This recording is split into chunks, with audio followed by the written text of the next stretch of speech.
His name was Robert, 53 years old, veteran, homeless for 6 years, and on November 3, 1977, he did something desperate. He spent his last $8 on a Tonight Show ticket, not because he was a fan of Johnny Carson, but because for 2 hours, he wanted to sit in a warm room where people were happy, where nobody would yell at him or look through him like he was invisible. He just wanted to remember what it felt like to be human. Robert didn't plan on being noticed. He sat in the back, trying to disappear. But halfway through the show, a camera panned across the audience and caught something unexpected. A homeless man with tears running down his face, watching Johnny Carson like he was watching hope itself. Johnny saw it on the monitor, saw Robert, saw the pain. And in that moment, Johnny made a choice that would cost NBC thousands in lost production time, violate every protocol in the handbook, and prove that sometimes the most important thing you can do is stop everything and see someone who's been invisible for too long. November 3, 1977, a Thursday night in Burbank, California. The Tonight Show was taping as usual. Johnny was on fire. The monologue killed. The audience was loving it. Everything was running like clockwork. Robert Mitchell sat in row 12, seat 7, as far back as he could get, as invisible as possible. He'd showered at a shelter that morning, put on the cleanest clothes he could find, a donated suit jacket that didn't quite fit, pants that were too short, shoes with holes he tried to hide. He'd saved for 3 weeks to afford that ticket. $8. Every penny he'd collected from strangers who usually looked away. The ticket wasn't about seeing celebrities. It wasn't about Johnny Carson's jokes. It was simpler than that. Robert just wanted to be warm, to sit somewhere clean, to be in a room where people were laughing instead of screaming. For 2 hours, he wanted to remember what normal felt like. Robert Mitchell hadn't always been homeless. 6 years earlier, he'd been someone completely different. He'd served in Vietnam, 2 tours, came back with medals, nightmares, and injuries nobody could see. PTSD wasn't really a diagnosis back then. The VA called it adjustment issues and gave him some pills that didn't work. He'd tried to keep it together, got married, had a job at a factory, but the nightmares got worse. The flashbacks started happening during the day. He'd be at work and suddenly he was back in the jungle, and someone was dying, and he couldn't stop it.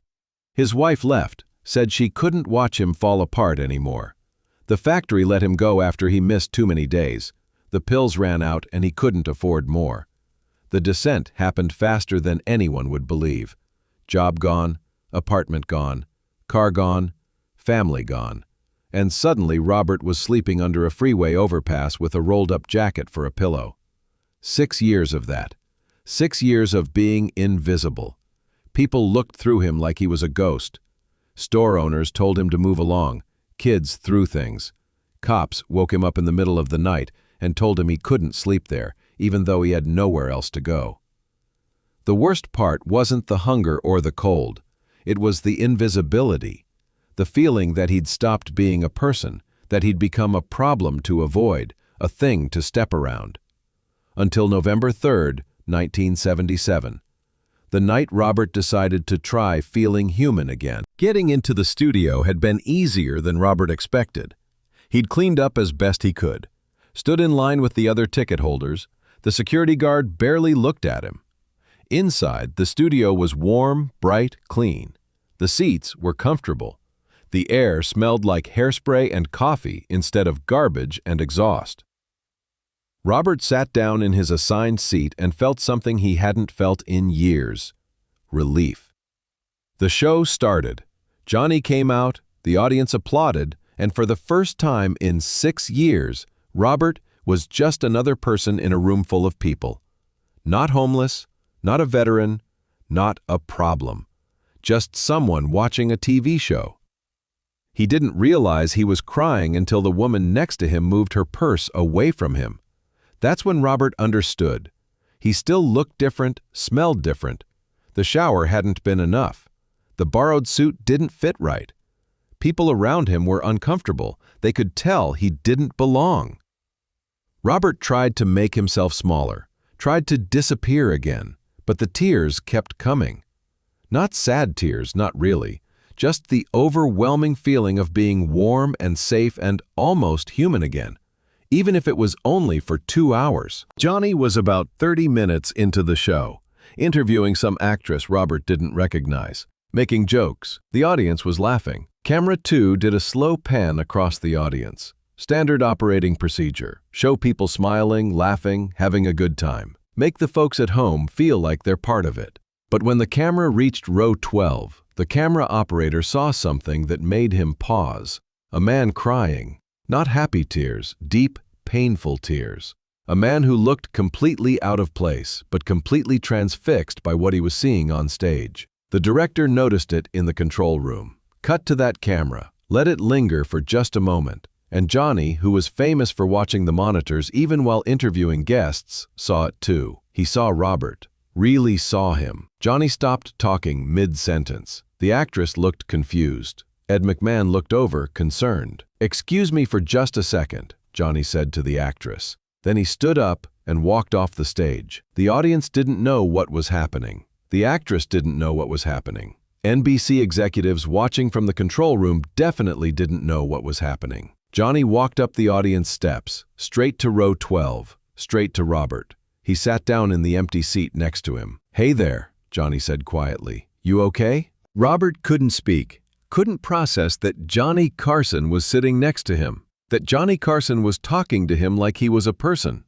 "What's your name?" Johnny asked. "Robert," he managed to say. "Robert Mitchell." "Robert, good name. You a veteran, Robert?" Robert nodded. "Vietnam, 2 tours." Johnny nodded slowly. "Thank you for your service." Those 5 words, 5 simple words Robert hadn't heard in years, made him cry harder. The audience was dead silent now. The cameras had found them. 18 million people were watching this moment unfold live on national television. "Can I ask you something, Robert?" Johnny's voice was gentle. "What brings you to the show tonight?" Robert tried to explain, tried to find words for why he'd spent his last $8 on a ticket. Why he just wanted to be warm, to be in a room where people were happy. I wanted to feel normal again," Robert said, "just for a little while." Johnny looked at Robert, really looked at him, saw the torn clothes, the weathered face, the eyes that had seen too much. "You are normal, Robert. You're a man who served his country, who's going through a hard time. That's as normal as it gets." Then Johnny did something that no one expected. He stood up and offered Robert his hand. "Come on, come sit on stage with me for a minute." Johnny led Robert onto the Tonight Show stage, in front of the cameras, in front of the audience, in front of 18 million people watching at home. The NBC executives were losing their minds in the control room. This wasn't scheduled. This wasn't planned. This was a homeless man on their stage. This was chaos. But Johnny didn't care. He sat Robert down on the couch where movie stars usually sat, where presidents sat, where the biggest names in entertainment told their stories. And Johnny interviewed Robert Mitchell like he was the most important guest in the world. "Tell me about Vietnam," Johnny said. Robert talked, haltingly at first, then more freely, about the war, about coming home, about how hard it was to adjust, about losing everything. Johnny listened, really listened, asked follow-up questions, treated Robert with the same respect he gave every other guest. "Where are you staying now?" Johnny asked. "Wherever I can," Robert said honestly, "under the freeway mostly." "That's not right," Johnny said. "That's not how we should treat our veterans." The audience applauded, but it wasn't performative applause, it was real. People were crying because they were watching something they'd never seen before. A conversation between 2 human beings, no pretense, no performance. 8 minutes. That's how long Robert was on stage. 8 minutes that cost NBC thousands in lost production time. 8 minutes that violated every television protocol. 8 minutes that changed Robert's life. When the cameras cut to commercial, Johnny kept talking to Robert. Off air. Private. "Robert, I want you to stay after the show. We're going to figure this out." And Johnny meant it. After the taping wrapped, Johnny took Robert to his dressing room, called his assistant, made some phone calls. Within an hour, Johnny had arranged for Robert to stay at a hotel. A nice one. with a real bed, a shower, clean clothes. But Johnny didn't stop there. He called the VA, used his celebrity status to cut through the bureaucratic red tape, got Robert enrolled in programs he'd been trying to access for years: mental health services, job training, housing assistance. Johnny paid for it all, quietly, didn't tell the press, didn't make it a publicity stunt, just helped a man who needed help.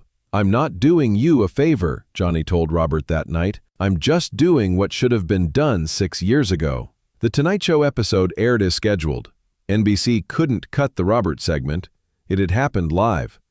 Besides, the audience reaction was overwhelming. The switchboard lit up, thousands of calls. People wanted to know how they could help. Organizations reached out, veterans groups, homeless shelters, regular people who were moved by what they'd seen. Robert became, briefly, a symbol, not of homelessness, but of humanity, of how one person seeing another person can change everything. But more importantly, Robert got help. Real help. The VA programs Johnny had gotten him into worked. The mental health treatment addressed his PTSD. The job training led to actual employment. Within 6 months, Robert had an apartment, a job, a life. He stayed in touch with Johnny, sent him a letter every Christmas for 20 years, thanking him, not just for the help, but for seeing him, for treating him like a human being when the rest of the world had decided he wasn't worth noticing. That night changed Johnny too. After Robert, Johnny started paying attention differently to the people in his audience, to the crew members, to the folks who made his show possible but never got recognition. He started using his platform differently, brought attention to veterans' issues, homelessness, mental health. Not in a showy way, just quietly using his influence to help. Years later, someone asked Johnny about the Robert Mitchell episode, why he'd stopped the show, why he'd risked the chaos. Johnny's answer was simple: because he was there, and he needed to be seen. And I had the power to see him. What else was I supposed to do? Robert Mitchell lived another 30 years after that November night, got married again, had grandkids, worked as a counselor helping other veterans navigate the VA system. He never forgot what Johnny did for him.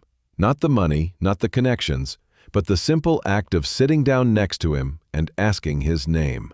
"Johnny gave me my life back," Robert said in an interview years later.